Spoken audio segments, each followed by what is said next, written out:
क्या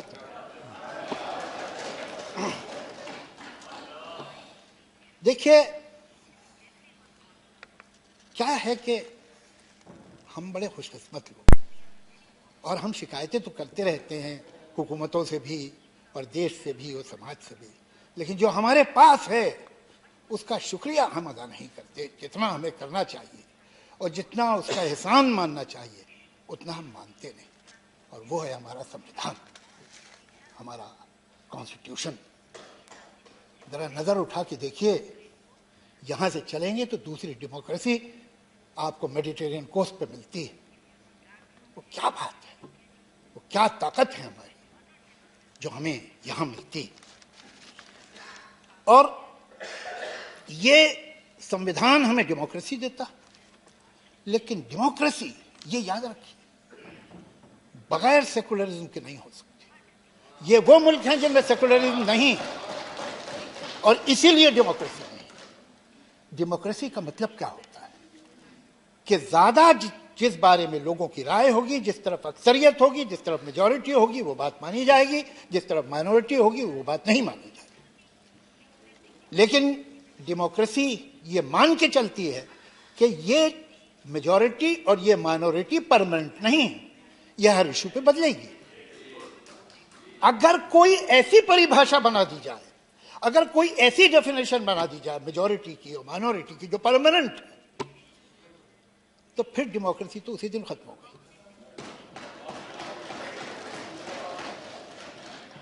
हम अगर सेकुलरिज्म की बात करें, हम अगर सेकुलरिज्म को बचाने की कोशिश करें, तो किसी एक वर्ग या दूसरे वर्ग पे कोई एहसान नहीं कर रहे। हमको सेकुलरिज्म इसलिए बचाना होगा कि इसके बगैर डेमोक्रेसी ही नहीं बच सकती। लेकिन मैं ऐसा विश्वास रखता हूं कि हमारे देश में ये बहुत बड़ा अचीवमेंट है, हमारे बहुत से अचीवमेंट हैं। हम जब आज़ाद हुए तो शायद सुई बनाने के काबिल नहीं थे, आज हम एक इंडस्ट्रियल कंट्री हैं, बहुत बड़ी पावर है, बहुत बड़े अचीवमेंट्स हैं हमारे। शायद इससे भी ज़्यादा हो सकते थे, लेकिन जितने हुए वो भी बहुत है। लेकिन सबसे बड़ा अचीवमेंट ये है कि हमने अपनी ज़मीन की धरती में जनतंत्र को उतार दिया। उसकी जड़ें इतनी गहरी हैं कि उखड़ नहीं सकती है, ये मुमकिन नहीं। ये बहुत बड़ा तोहफा है जो हमारे बुजुर्गों ने हमें दिया है। और एक तरफ ये डेमोक्रेसी, एक तरफ ये कमाल का संविधान, और दूसरी तरफ एक ऐसा मुल्क, एक ऐसी आबादी जिसमें 50% लोग जो है वो 27 साल की उम्र से नीचे, जहां 35 करोड़ लोग यंग हैं, 10 साल और 25 साल के बीच में। ये एक यंग मुल्क है, इतनी एनर्जी है इसके पास अच्छा कानून है, इसके पास एनर्जी है, इसके पास इल्म है, टैलेंट है, कैलिबर है। मैं ऐसा मानता हूं, इसलिए नहीं कि मैं हिंदुस्तानी हूं, इसलिए कि ये सच बात है कि एवरेज हिंदुस्तानी का आईक्यू बहुत अच्छा होता है। वो पढ़ा लिखा ना हो, वो गांव में रहता हो, वो जबान टूटी फूटी बोलता हो, लेकिन उसकी अक्ल है, वो नादान नहीं। हर चीज हमारे फेवर में। तो फिर क्या वजह है कि आज दुनिया के सबसे ज्यादा बेरोजगार हमारे मुल्क में? क्या वजह है कि दुनिया के सबसे ज्यादा टीबी के मरीज हमारे मुल्क में? क्या वजह है कि दुनिया का हर 5वां बच्चा जो 5 बरस की उम्र से पहले मरता है वो हिंदुस्तानी होता है? क्या वजह है कि हर साल एक कैलेंडर ईयर में 50,000 औरतें माइनर प्रेगनेंसी के कॉम्प्लिकेशन की वजह से मर जाती हैं? हमें ये सोचना होगा।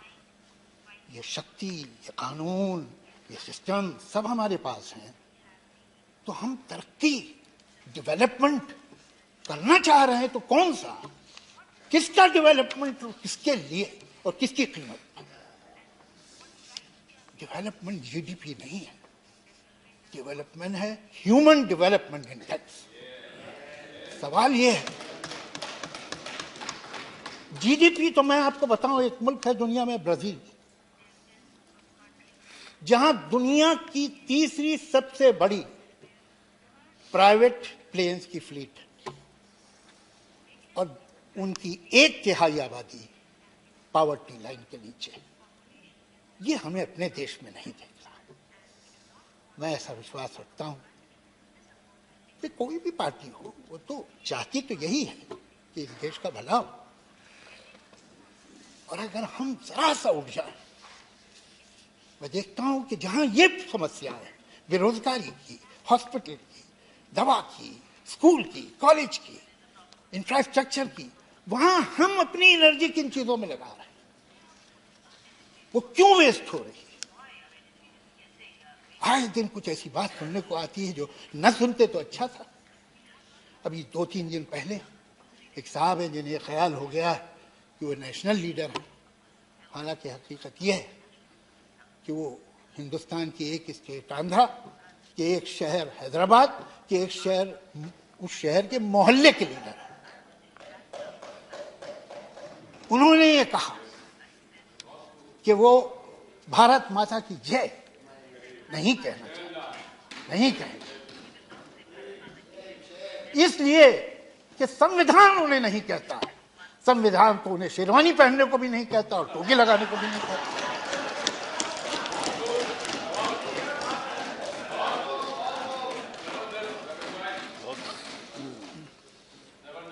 मैं ये जानने में इंटरेस्टेड नहीं हूं कि भारत माता की जय कहना मेरा कर्तव्य है कि नहीं, ये मैं जानना भी नहीं चाहता, इसलिए कि ये मेरा कर्तव्य नहीं, मेरा अधिकार।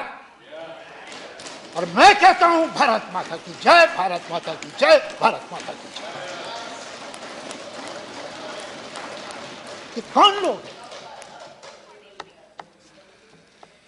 मैं इस बात को और उनके इस ख्याल को जितने सख्त वर्ड मुमकिन है जो एक्सपंज न हो उनमें कंडेम करता हूं। और मैं इतनी ही सख्ती से एक और नारे को भी कंडेम करता हूं जो अक्सर हिंदुस्तान के शहरों में बोला जाता है, मुसलमान के 2 स्थान, कब्रिस्तान या पाकिस्तान। मैं उसे भी कंडेम करता हूं।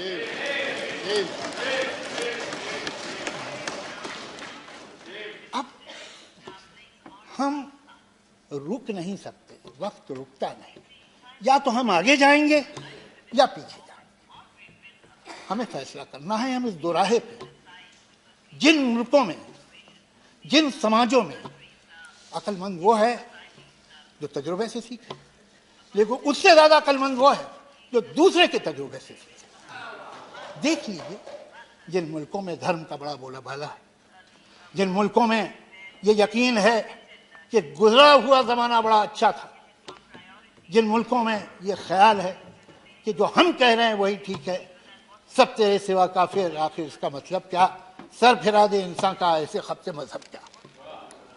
जिन मुल्कों में ये खप्त, वो कहां गए?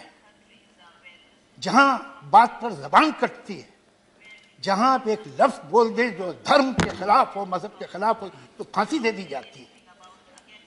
वो मुल्क हमारी मिसाल बनने चाहिए, या वो कि जहां हर तरह की आजादी, जहां last temptation of Jesus Christ भी बन सकता है।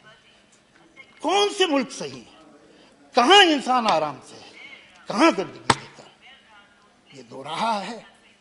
आजकल जिसे हम फ्रिंज कहते हैं, वो फ्रिंज दिन ब दिन बड़ी होती जा रही है और उसकी जरूरत नहीं है।